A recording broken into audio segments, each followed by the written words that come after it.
7절에서 11절 됐습니다.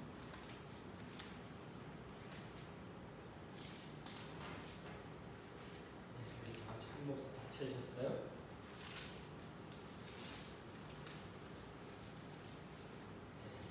한 목소리로 선포하시겠습니다.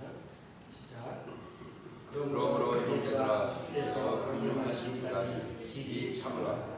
보라, 농부가 땅에서 나는 귀한 열매를 바라고 길이 참아 이른 비와 늦은 비를 기다리나니 너희도 길이 참고 마음을 굳건하게 하라. 주의 강림이 가까우니라. 형제들아, 서로 원망하지 말라. 그리하여야 심판을 면하리라. 보라, 심판주가 온 함께서 계시니라. 형제들아, 주의 이름으로 말하는 선지자들을 고난과 오래 참내 본으로 삼으라. 보라, 인내하는 자를 우리가 복되다 하나니 너희가 욥의 인내를 들었고 주께서 주 결말을 보았거니와 주는 가장 자비하시고 긍휼히 여기시는 이시니라. 아멘. 주님,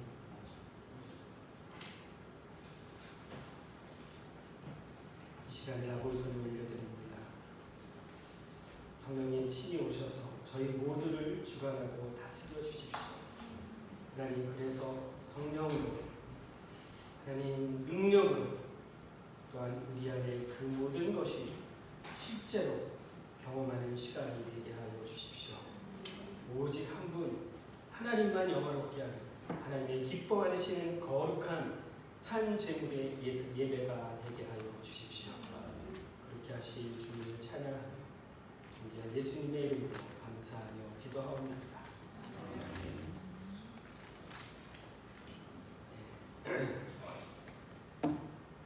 여러분, 요새 세상이 돌아가는 거 보면 여러분 많이 속상하시죠?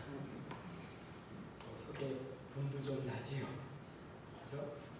거룩한 분들도 조금 아마 있을 것이고, 자녀들이 자라가는 과정 가운데서 제 경우를 보니까 아비의 마음은 이렇게 했으면 좋겠는데 자녀들이 그걸 잘 안 따라가.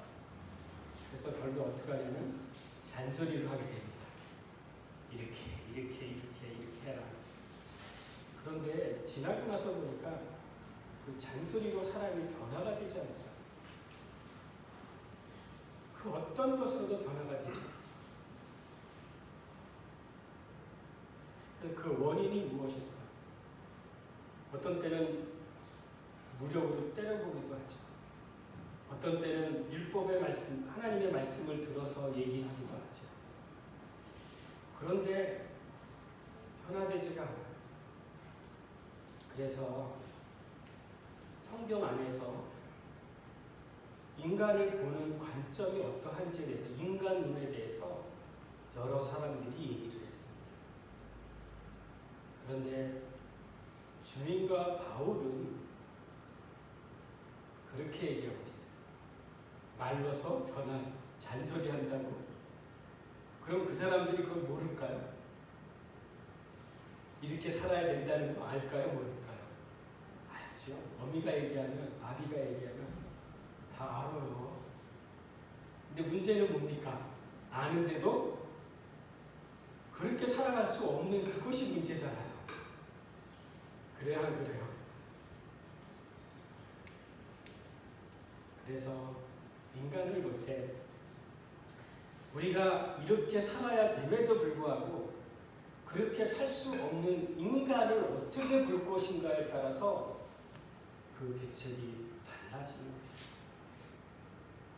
어떤 사람은 인간이 노력해서, 인간이 열심으로 해서, 인간의 권력으로, 인간의 힘으로 정의롭고 정말 그런 바른 세상을 만들 수 있다고 생각하는 사람이 있을 수 있습니다. 그런데 정의를 외치던 자가 권력을 잡고 나니까 그 다음에 어떤 일이 일어난지는 여러분은 공산주의 나라화된 나라들을 보면 알 것입니다. 그들이 다 누구나 평등하게 잘 사는 나라를 만들자고 해서 추구했는데 나중에 그런 나라, 자기네가 요구하는 나라가 되었는데 권력을 잡고 보니까, 뚜껑을 열고 보니까 부패, 그런 부패가 없는 나라가 됐어요. 문제는 무엇입니까? 인간이 문제입니다. 여러분, 그래서 주님은 뭐라고 말씀하시냐? 개혁해야 될 것이 밖에 있는 것이 아니라 개혁은 누구로부터? 나부터다. 나부터 개혁이 이루어져야 된다고. 바울, 주님뿐만이 아니라 바울도 성경에 계속 그것을 얘기하고 있어요. 왜 내가 알면서도 되지 않을까? 사랑해야 되는데도 오히려 사랑하지 않고 미워하는 게 더 잘 돼요. 결국에는 내가, 이 워가 아직도 있기 때문이라고 얘기하고 있어요. 유대인들은 그래서 인간을 볼 때 인간을 어떻게 보냐면, 인간은 말씀으로 변화될 수 있다고 생각하는 거예요. 그래서 그들은 말씀에 중심을 두고 말씀대로 살려고 하고 말씀이 자기를 인도해 가려고 합니다. 그런데 바울은 어떻게 하냐? 그 어떤 것으로도, 힘으로도 능으로도 되지 않고 단 무엇으로 된다? 무엇으로 된다? 성령으로 된다. 아멘. 저를 따라합니다. 성령으로 되느니라. 예, 그거 알아요. 그렇게 살아야 되는지도 알아요. 몰라서 못 지키는 게 아닙니다. 그런데 안 되는 내가 있다는 거, 안 되는 내가. 그걸 로마서 7장은 뭐라고 말씀하십니까? 선을 행하려고 하지만 선을 행치 않는 곳으로 내가 계속 이쪽으로 가고 있다. 이게 왜 그러니? 내 마음은 내가 원은 여기인데 원치 않은 곳을 내가 지금 행하고 있구나. 나중에 보니까 그거는 뭐야? 내 안에 거하는 뭐다? 내 안에 거하는 죄이다. 죄죠. 여러분, 우리가 지금 외치고 있는 거 있어요. 그 외치는 대로 이 세상이 정말 좋은 세상이 되었다고 치자고요. 그러면 다 좋은 세상이 되었다고 하더라도 죄가 없어집니까? 죄가 없어지지 않습니다. 성경은 그거를 얘기하고 있는 거예요. 구원을 얻었어도 아직도 우리 안에 뭐가 있다? 남아있는 죄가 있느니라. 죄가 있느니라. 그게 로마서 7장입니다. 6장을 통과했는데 7장이 걸리는 거예요. 맨날 7장이 걸리는 거예요. 8장은 아직 못 넘어가고. 원함은 있는데 원치 않은 곳으로 맨날 가는구나. 신계와 검은계가 있는데 맨날 검은계만 쫓아가는구나. 내 안에 자연스럽게 나오는 것은 사랑하기보다 미워하고 원망과 불평과 시기와 질투와 이런 게 너무 자연스럽게 나옵니다. 그게 그 사람에게 원망하고 불평하는 그 사람의 문제가 아니라 성경은 결국에 누구를 뭐라고 얘기하냐면 내 탓이요, 내 탓이요. 내 탓입니다, 주님. 주님은 자기를 돌아봅니다. 우리가 요새 새벽기도 때 보는 말씀이 있습니다. 그 말씀이 어떤 말씀이냐면 구약은 사사기를 지금 보고 있어요. 사사기를 보면서 저의 모습을 지금 보고 있습니다. 그래서 자, 여러분, 잔소리로 해결이 된다 안 된다? 우리가 정의를 외치는 거로 변화가 된다 안 된다? 안 됩니다. 세상은 좋은 세상이 돼도 죄는 남아 있습니다. 아멘? 또 누가 권력을 잡아도, 그 외치던 자가 권력을 잡아도 또 그런 부정부패에 죄를 지을 수밖에 없습니다.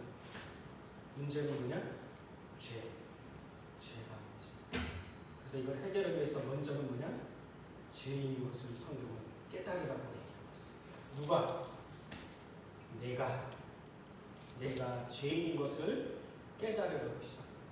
그래서 모든 문제는 바깥에 있는 것이 아니라 어디에 있다? 나의 내면에 있다. 이게 여러분 기독교 성경이 얘기하는 것입니다. 사사기 8장하고 12장을 보니까 하나의 족속이 나옵니다. 그 족속이, 저는 이 에브라임 민족을 보면서 저를 돌아보게 돼요. 땅을 분배를 여호수아 시대 때 땅을 분배를 했어요. 그래서 므낫세와 에브라임 지파에게 맞게끔 땅을 분배를 했어요. 그랬더니 에브라임 민족이 뭐였냐? 땅 분배한 거를 갖고 불평을 하기 시작합니다. 다른 민족, 다른 종족들은 그것에 땅 분배한 것에 대해서 제기뽑고 물론 수대로에 그거 나누었는데 불구하고 불평과 분만은 하지 않아요. 그런데 에브라임 민족만큼은 불만과 불평을 토로합니다. 그래서 12지파 중에서 제일 불평과 불만이 많은 지파가 어느 지파냐면 에브라임 지파예요. 그래서 사사기 8장에 가니까 또 누가 나오냐면 기드온이 나옵니다. 기드온이 누구랑 전쟁을 하냐면 미디안과 전쟁을 하죠. 그래서 전쟁을 하러 나가는데 다른 종족들도 같이 동참시키지 않고 나가서 전쟁에서 승리하고 돌아왔어요. 그랬더니 에브라임 민족이 뭐라고 얘기하냐? 왜 자기를 참여시키지 않냐면 그 중심 안에는 뭐가 있습니까? 내가 주도적으로 일을 해야 되는데, 내가 주인 돼서 내가 내 뜻대로 주도적으로 해야 되는데도 불구하고 왜 자기를 뺐냐고 그들이 한 것은 뭐 하기 시작했습니까? 분을 내기 시작했어요. 내 원대로 되지 않으니까 그는 분을 내기 시작했어요. 그래서 기드온이 그들에게 한 건 뭡니까? 달래줬어요. 그래, 너 에브라임 너희 족속은 되게 할 수 있는 종족이야. 그리고 그들을 높여주었어요. 그랬더니 그들의 분이 가라앉아졌어요. 이게 8장의 일이고요. 그 다음에 입다의 사사시대, 또 입다의 사사시대 12장에 가니까 또 일어납니다. 어떤 일이 일어나냐면 그때는 암몬 족속하고 싸워야 되는 상황이 생긴 거예요. 그런데 이 암몬 족속과 싸우는 사사가 누구냐면 입다입니다. 입다. 근데 이 싸움은 쉽지 않은 싸움이에요. 그래서 정말 입다가 어렵게 승리하고 돌아왔습니다. 정말 그 목숨을 다해서 싸워서 돌아왔어요. 그리고 그 싸움에 승리한 것은 내가 승리한 것이 아니라 하나님이 하셨습니다. 그리고 하나님께 찬양과 영광을 돌려드렸습니다. 그런데 이기고 승리하고 돌아온 그를 본 에브라임 족속은 어떠했냐면 남이 잘 돼서 돌아오면 축복해주고 같이 즐거워하면 좋잖아요. 그런데 그들은 어떻게 했어요? 오히려 그것에 대해서 시기하는 일이 일어나기 시작합니다. 에브라임이 우리의 모습 아닙니까? 아니, 여러분의 모습이 아니고 하나 얘기하는 나의 모습이죠. 그리고 또 하나 그들이 했던 게 뭐냐면 에브라임과 므낫세 지파에 속해 있던 그 사람들이 어떤 사람이 있었냐면 길르앗 사람들이 있었어요. 길르앗 사람. 그런데 그 에브라임 그 사람들이 길르앗 사람들을 되게 무시했어요. 어떻게 무시했냐? 이 사람들은 우리 에브라임 민족에서 떠나 있던 자들아, 여기서 분리된 자들이다, 여기서 도망한 자들이다, 그렇게 무시하기 시작했어요. 업신여긴 거예요. 그리고 그들은 한마디로 얘기하면 우리 지파에서 떨어져 나간 그런 자, 별 볼 일 없는 자, 흩어진 그들이라고 그들을 업신여기고 무시하고 했습니다. 그러나 이것은 실제로 그렇지가 않습니다. 길르앗이 실제로 보면 므낫세 지파, 므낫세 누구냐면 마갈의 아들 길르앗의 후손이었어요. 그럼에도 불구하고 티집을 잡아서 그들이 결국에는 길르앗을 무시하고 업신여긴 것으로 인하여 결과가 어떻게 되냐? 입다와 길르앗 사람들이 에브라임 민족을 치는 결과를 초래합니다. 그래갖고 많은 수, 4만이라는 수가 죽게 됩니다.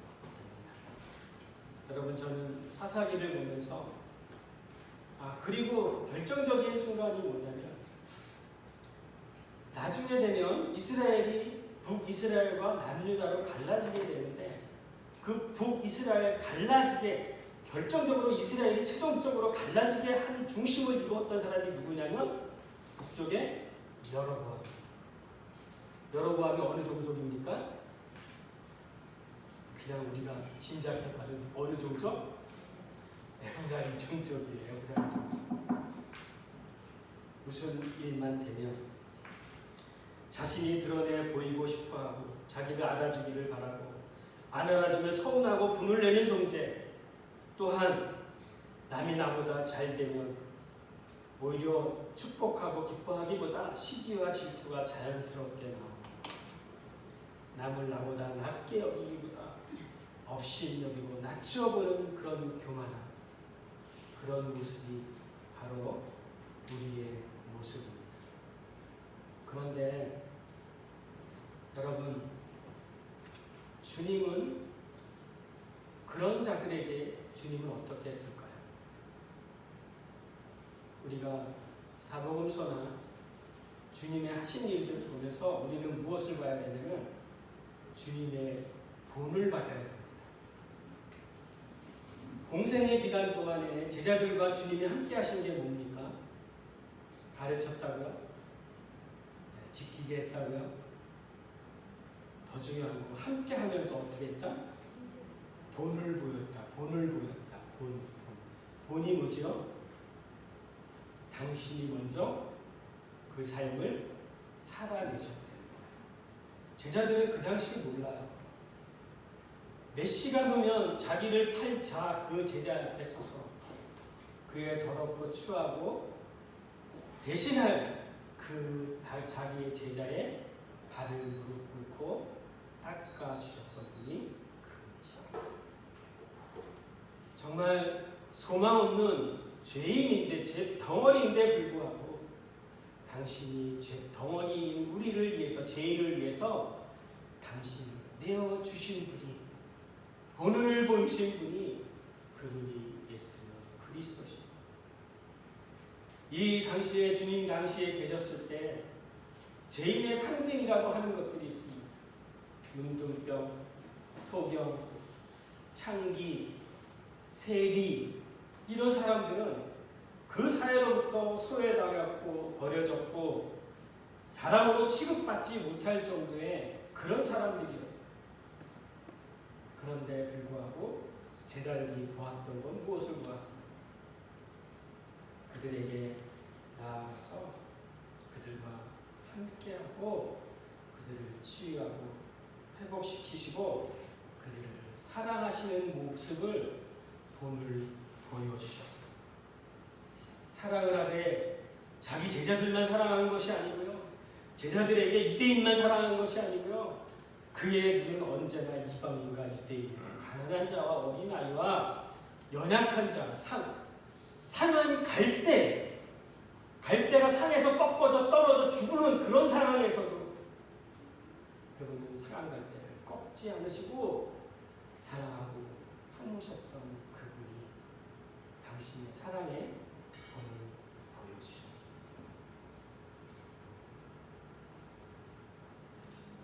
여러분, 세계의 부흥의 역사, 세계의 성령의 역사, 성령의 부흥의 역사가 일어나는 곳이 한 3군데, 4군데 정도 있습니다. 여러분 잘 아시는 1907년에 평양 대부흥의 운동을 여러분 아시죠? 거기에 그 성령의 큰 역사가, 부흥의 역사가 일어나게 된 동기가 봤더니 1907년에 일어난 역사가 아닙니다. 그 역사는 그 중심 안에는 누가 있었냐? 로버트 하디라는 선교사가 있었어요. 그는 캐나다 토론토 의대를 졸업한 의사 선교사였었어요. 그래서 의사 선교사로 우리 한국에 와서 의료 사역을 담당하셨죠. 또 그는 얼마나 희생정신이 있었고 그 정말 자기의 모든 걸 드렸냐면 이 땅에 와서 자기의 첫 번째 딸도 잃었음에도 불구하고 이 땅에 대해서 정말 의무를 다하려고 했습니다. 그러나 몇 년이 지났어도 열매가 없고 선교사에게 실패한 것을 그는 보게 됩니다. 그랬을 때 그가 생각했던 건 뭘 생각했는지 아십니까? 이 모든 것의 탓은 자기는 의대를 나왔죠. 자기는 지성인이죠. 자기는 민족적으로 우월한 그런 서양의 백성이죠. 그런데 저 미약하고 무식한 조선, 저 한국 사람들 결국에 이 열매를 맺지 못하는 것은 저들이다. 무식하고 그랬던 한국을 탓하기 시작했어요. 자기는 의료적으로 자기는 의술도 좋고 그런데도 불구하고 자기의 의술을 의지했지 하나님을 의지하지 않았던 자. 그리고 자기가 실패한 것에 대해서 탓을 돌렸는데 그것은 내 탓이 아닌 조선의 탓을, 저의 탓을 구하던 어느 날 1903년 8월 24일부터 30일까지 원산에서 무슨 일이 일어났냐? 말씀 사경회가 시작되었습니다. 근데 그때에 하디 선교사님을 강사로 초대를 했어요. 그런데 성령이 어떤 역사가 일어나냐? 그런 말씀 사경회 하는 가운데 성령이 그를 터치하기 시작했어요. 그래서 그가 제일 처음에 한 건 무엇이었냐? 그가 일어나서 그 많은 수가 모인 게 아닙니다. 선교사들 몇 분 모여 있는 거예요. 여자 선교사님 몇 분 정도, 이런 정도. 그런데 그 공동체에 일어나서 그가 제일 먼저 한 것은 무엇을 했냐면 죄를 고백하기 시작했습니다. 성령이 임하니까 견딜 수 없는 거예요. 그래서 죄를 고백하기 시작합니다. 내가 민족적인 우월성을 갖고 이 한국 사람을 무시했습니다. 내가 이 사역에서 이 선교사역에 실패한 것이 나는 능력이 있고 내가 잘했음에도 불구하고 저들이 무식하고 저들이 악하여서 실패하게 되었습니다. 그렇게 하던 자였는데 결국에는 그 실패하게 된 것이 내 탓입니다. 내가 그동안 내가 그들보다 우월하다고 생각했고요. 내가 내 의술을 믿어왔고요. 하나님을 의지하기보다 내가 그들을 사랑하지 못하고 품었습니다. 이 사역에 실패한 것은, 선교사에게 실패한 것은 그들의 탓이 아니라 내 탓입니다. 내 탓입니다. 그리고 그들을 회중 앞에 와서 죄를 고백하는 역사가 일어나기 시작합니다. 하디 선교사 한 분이 제가 그 죄를 공동체 앞에 회개하기 시작하니까 거기에 있는 사람들이 성령이 부어지니까 다 일어나서 회개하는 역사가 일어나기 시작합니다. 1903년도 원산에서 이루어졌던 이 회개 운동이 서울로, 개성으로, 평양으로 흩어지는 역사가 일어나기 시작합니다. 1907년도 장대현 교회에서 길선주 목사로부터 장로로부터 시작된 것이 무엇이냐? 동일한 죄 고백의 회개의 역사가 그것 가운데 부어지기 시작했어요. 이 공동체가 이렇게 된 것이 다른 탓이 제 탓이 아니라 내 탓입니다. 내 탓입니다. 그 길선주의 고백으로 시작된 것이 성도들 전부가 회개하는 역사가 일어나기 시작합니다.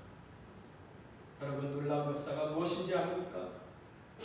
내가 세상을 변화시키지 않았지만 나 하나 변화되니까, 성령으로 회개하는 역사가 이루어지니까 그 주변에 술집이 묻는다는 역사가 일어나기 시작합니다. 나 하나 변화되니까 지역이 변화되는 역사가 일어나기 시작하는 겁니다. 내가 지역 가운데 뭐라고 얘기하기 전에 내가 하나님하고 온전한 관계, 성령의 충만함을 이루니까 주변의 술집과 기생집들이 떠나가는 역사가 일어나기 시작합니다.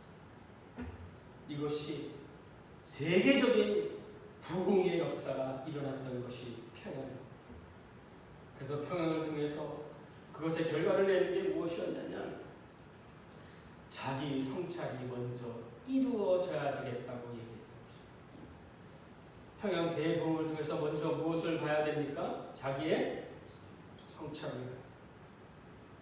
저놈, 제 탓이 아니라 이 손은 한 손가락을 가리키지만 나머지 손가락은 자신을 가리켜 있는 자신을 돌아보라고 말씀하신 것입니다. 이것이 기독교예요. 이것이 주님이 우리에게 보여주시는 본이십니다.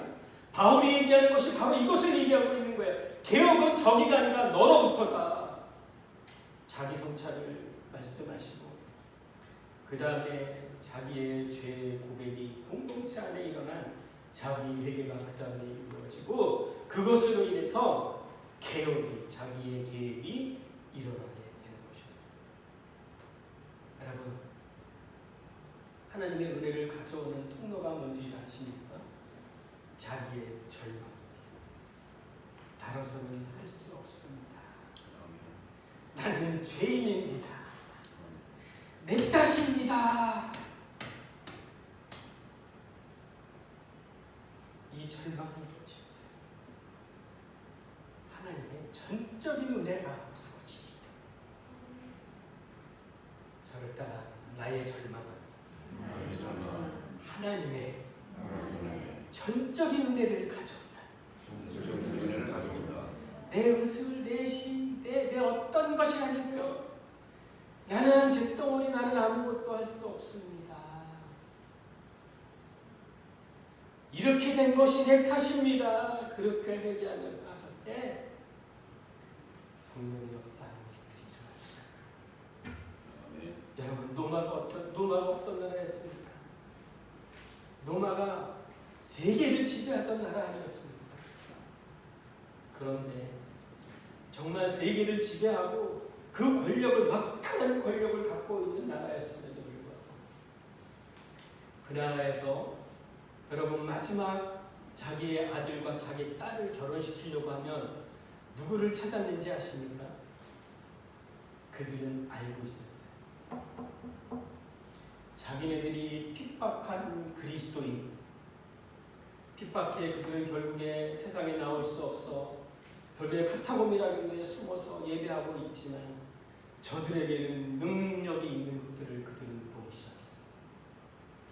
우리와 다른, 우리와 구별된 그들의 삶을 보기 시작했고 아무리 자기네들이 권력을 갖고 힘이 있을지라도 그것을 막을 수 없는, 그 힘을 막을 수 없는 것들은 그들을 깨닫게 되고요. 그들이 추구하는 것, 결국에 내 며느리, 내 아들에 대해서 그 장가를 보낼 때에는 그 카타콤에 있는 사람들을 찾았다고 합니다. 여러분, 세상이 변해야 되죠. 여러분, 하나님은 어떤 분이십니까? 하나님은 죄를 그냥 두시는 분이십니까? 아니에요. 하나님은요, 죄는 반드시 심판하시는 분이십니다.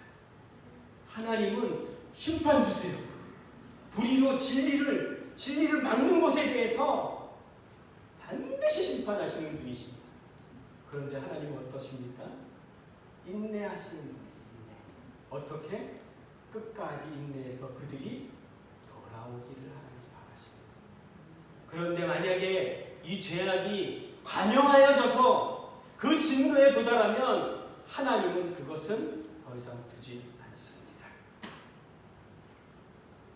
세계가 어떻게 돌아가는지 보십시오. 하나님은 살아 계십니다. 아멘.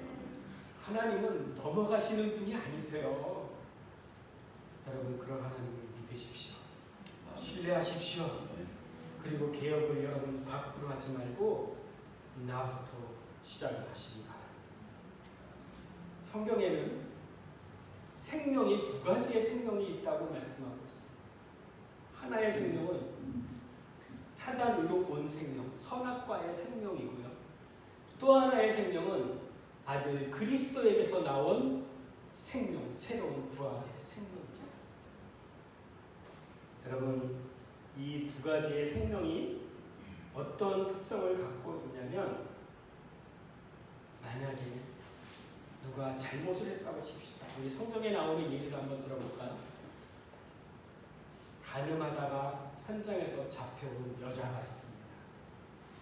그죠? 가늠하다가 현장에 잡혀갔어요. 그래서 그들이 얘기합니다. 율법에 뭐라 그랬습니까? 돌로 쳐 죽여야 되죠. 이게 정의지요. 이게 선이지요. 이게 선악을 구별하는 거죠. 그죠? 그래서 선악과의 생명을 가진 자들은 이렇게 얘기할 수 있습니다. 이것은 악입니다. 악에 대해서 돌을 던질 수 있습니다. 그런데 주님은 본을 보이시는데 뭐라고 말씀하세요? 죄 있는 자가 먼저 뭐하라? 돌을 던지라. 여러분, 무슨 일이 생겼을 때 선악과의 생명은 무엇이냐? 선악을 판단하고 그것에 대해서 정죄하는 게 선악과의 생명입니다. 그런데 생명나무의 그 부활의 생명은, 그 새로운 생명은 예수 그리스도로부터 온 그 생명은 살리는 생명인데 어떤 생명이냐? 그렇게 됐을 때 그를 연약하고 그를 긍휼히 여기고 불쌍히 여기니까 어떡합니까? 돌을 던지는 게 아니라 그를 위해서 기도의 자리에 나아가게 되죠. 만약에 제가 여러분께 하나 여쭤보겠습니다.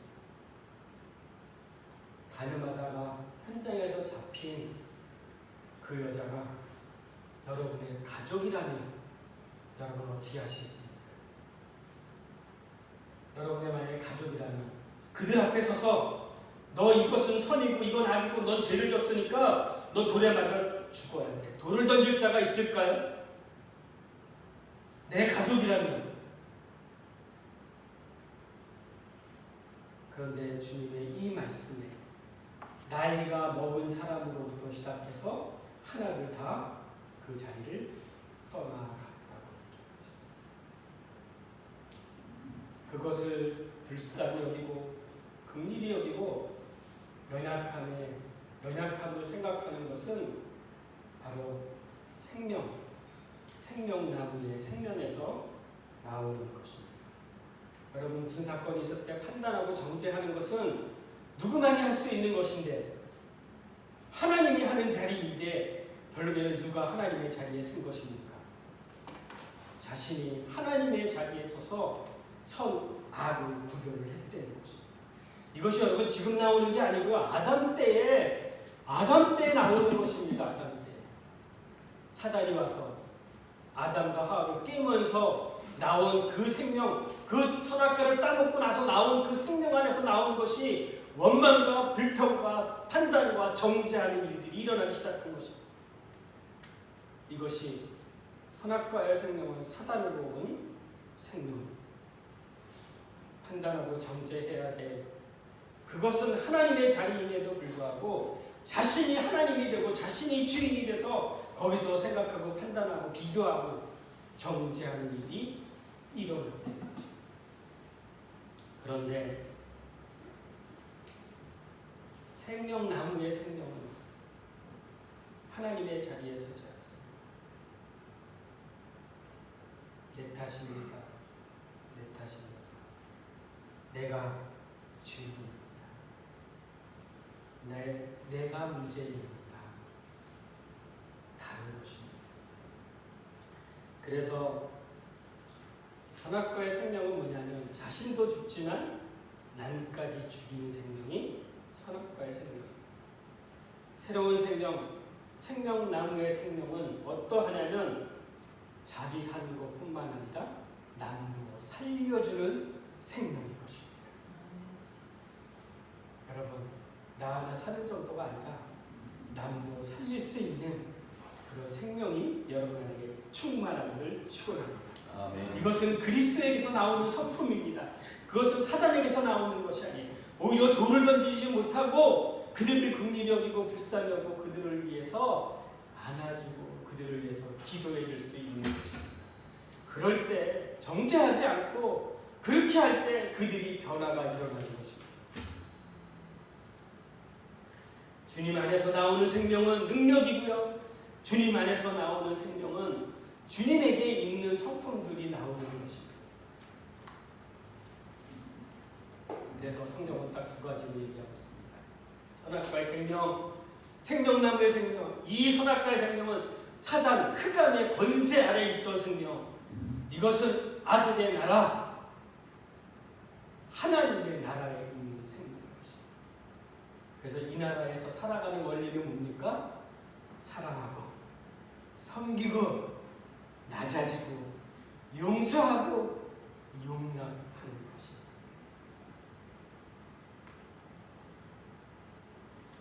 그 통치 아래 여러분 우리가 다 들어와 있습니다. 어둠의 권세 아래서 이제는 아들의 나라로 여러분 옮겨지셨지요. 아멘? 그러면 이제는 그분의 통치 아래 살기를 소망합니다. 아멘. 이제 사단의 통치 아래서 이제 벗어났으면 이제는 그분의 통치 아래서 그분의 원리를 쫓아, 생명의 원리를 쫓아 불쌍히 여기고 긍휼히 여기고 용서하고 용납하는, 사랑하는 그런 나라 안에, 그 통치 안에, 그 생명 안에 그 특성을 쫓아 살아가기를 소망합니다. 여러분, 손가락으로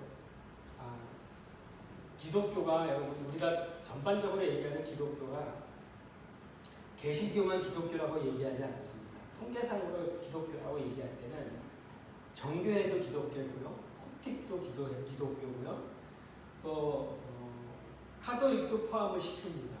그리고 카톨릭에서 나온 게 뭡니까? 개신교예요. 개신교. 우리가 믿는 것, 개신교. 개혁신학, 종교개혁 이후에 나온 게 우리고요.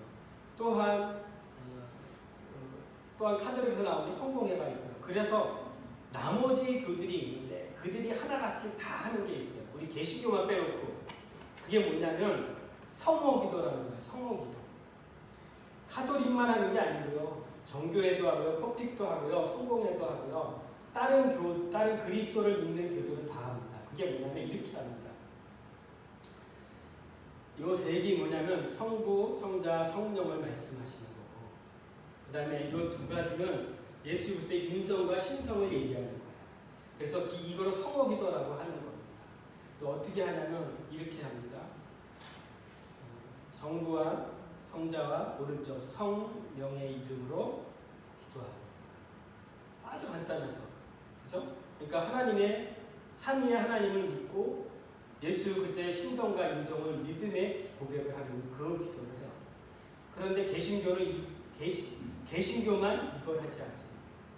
제가 이거를 얘기하려고 하는 게 아니라, 그러니까 손가락에 그런 의미가 있대요.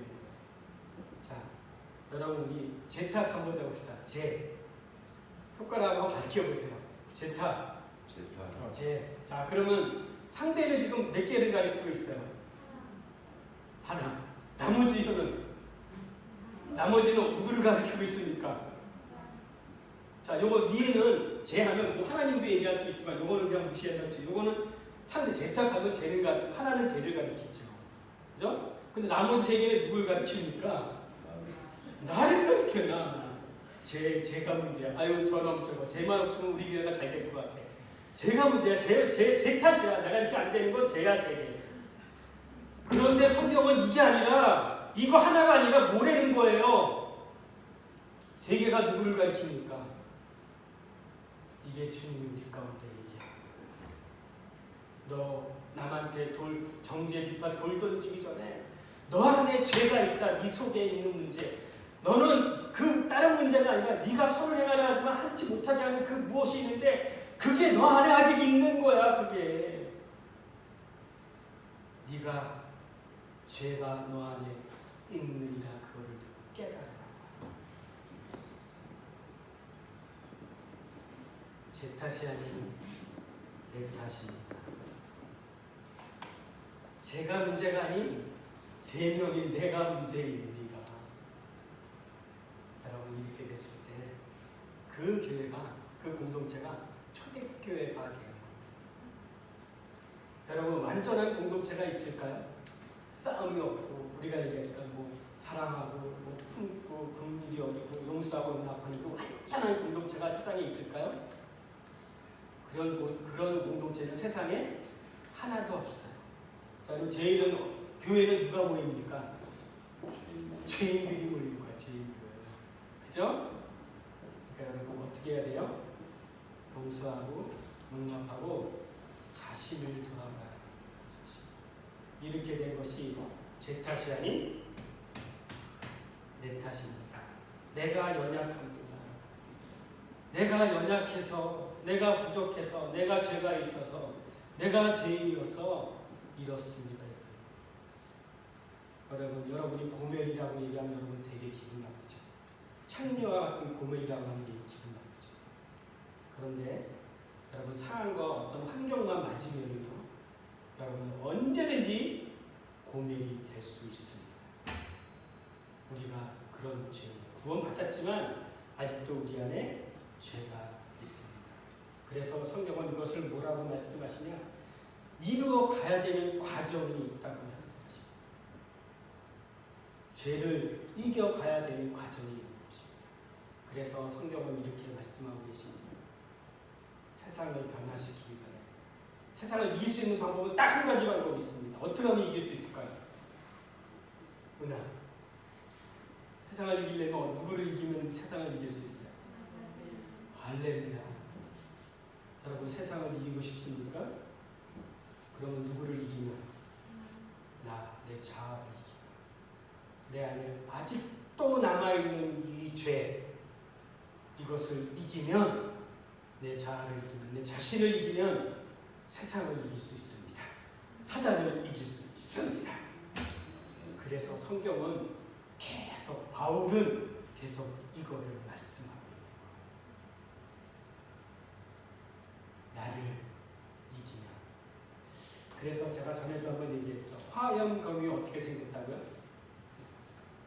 자, 생명나무 과실을 먹어야 되는데 선악과 과실을 먹어서 선악을 분별하는 자들이 됐어요. 우리가 선악과의 생명을 가져서 선악을 분별하는 자가 됐잖아요. 그죠? 판단하고 정죄하는 자가 됐잖아요.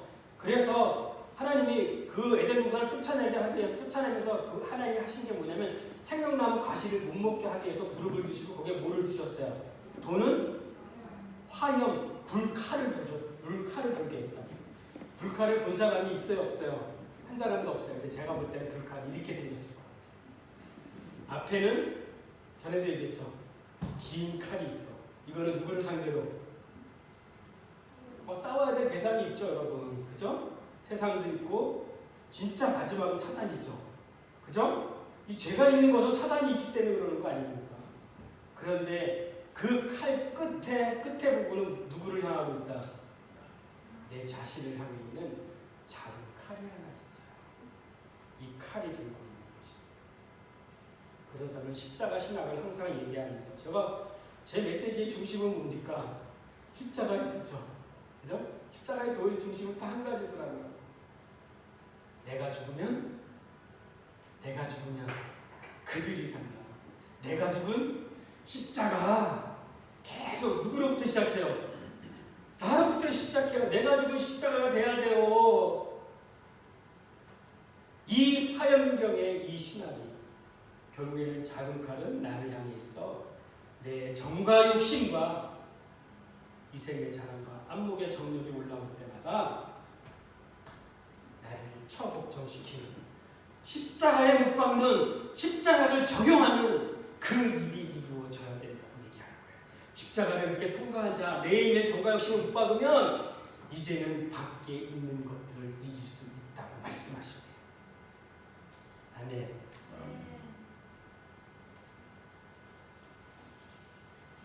그래서 십자가가 연약하기 때문에 바라볼 수 있는 것은 다른 것을 바라보는 것이 아니라 나를 바라보는 것이 아니고 그렇게 연약할 때마다 남을 비판하고 원망하고 정죄할 때마다 바라봐야 되는 것은 그 사람을 나를 바라보는 것이 아니라 누구를 바라보는 것이다. 십자가를 바라보는 것이다. 이미 그런 나는 십자가에 못 박혀 죽었느니라. 아멘. 그게 십자가의 화염검의 신앙인 것입니다. 여러분 로마서 7장은 말씀하고 있어요. 우리의 적은, 개혁해야 될 대상은 바깥에 있는 것이 아니라 너의 속에 있는 것이다. 너의 안에 있는 것이다. 너의 중심에 있는 것이다. 너의 마음에 있는 것이다. 너의 속에 있는, 원함은 있지만 원치 않는 곳으로 가게 하는 그 죄가 있는 것을 얘기하고 있고, 그러므로 나를 이기는 자는 세상을 이기고 사단을 이길 수 있다고 말씀하십니다. 우리의 연약함이 있습니다.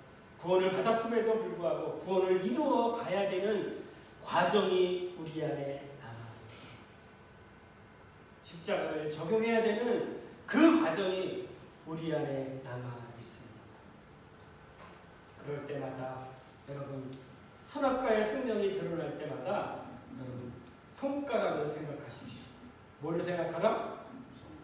손가락을 생각하십시오. 손가락. 아멘? 이 손가락의 기운이 되게 중요한 것 같아요. 우리의 연약함이 있습니다. 우리도 상황과 환경만 맞으면 고멜과 같은 그런 창녀짓을 할 수 있는 자들이고요. 구원을 받았음에도 죄를 지을 수 있는 그런 과정 가운데 있는 연약한 존재입니다. 그렇기 때문에 주의 은혜 안에 거해야 되고 십자가를 매일매일 적용하면서 나아가야 되는 것을 말씀하고 계십니다. 여러분, 세상은 변화해야 될 것이 있습니다. 개혁해야 될 것이 있습니다. 그런데 성경은 먼저 말씀하십니다. 그 개혁해야 될 대상이 먼저 너로부터 시작이 됩니다. 나를 이긴 자, 내가 개혁된 자, 내가 성령의 메인 자, 성령의 충만함을 받은 자, 그러면 세상이 알게 됩니다. 세상에 술집이 없어집니다.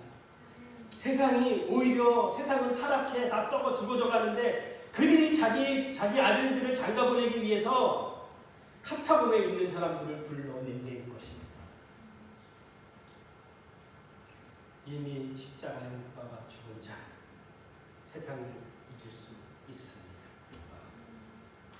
주님이 가르치는 혁명은 다른 것이 아닙니다. 타인을 정복하는 것이 아니라 자기를 먼저 정복하라고 말씀하십니다. 정복의 대상을 밖에 두는 것이 아니라 나로부터, 안에서부터 시작되어야 된다고 말씀하고 계십니다. 결론을 짓습니다. 그래서 주님은 말씀하십니다. 주님의 제자가 되기 위해서 또 우리에게 누가복음 9장 23절에 또 우리에게 이르시되 아무든지 나를 따라오려거든, 누구를 따라오려거든? 주님을 본받기 원하면, 주님이 본받는 게 뭡니까? 여러 가지 있지만 딱 두 가지만 생각하십시오. 세족시, 그분이 왕이심에도 불구하고 낮아 섬기신 분이셨습니다. 섬김의 종으로 오셨어요. 왕이심에도 불구하고 섬기셨다는 거예요. 그 섬김의 리더가 세상을 변화시킵니다. 그 종의 리더가 세상을 변화시킵니다. 그리고 어디까지 하셨냐?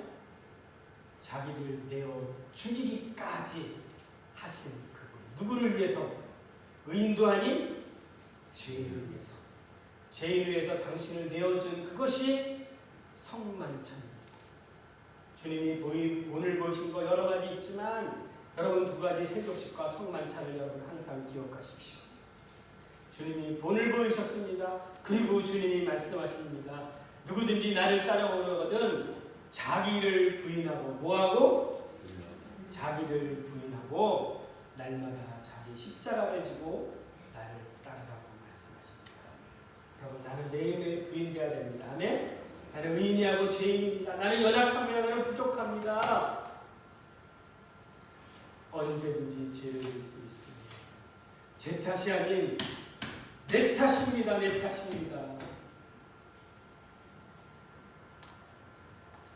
나를 쳐 복종시키고 육으로 영을 쳐 복종시키고 나를 돌아보라고 말씀하십니다.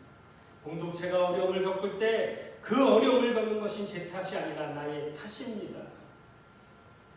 내가 살아있어서, 내 자아가 있어서, 자기 자아 추구하고 자기 욕과 자기 욕심이 있어서 그것에 대해서 또한 만족하지 못할 때 나오는 그것, 원망과 불평과 시기와 질투와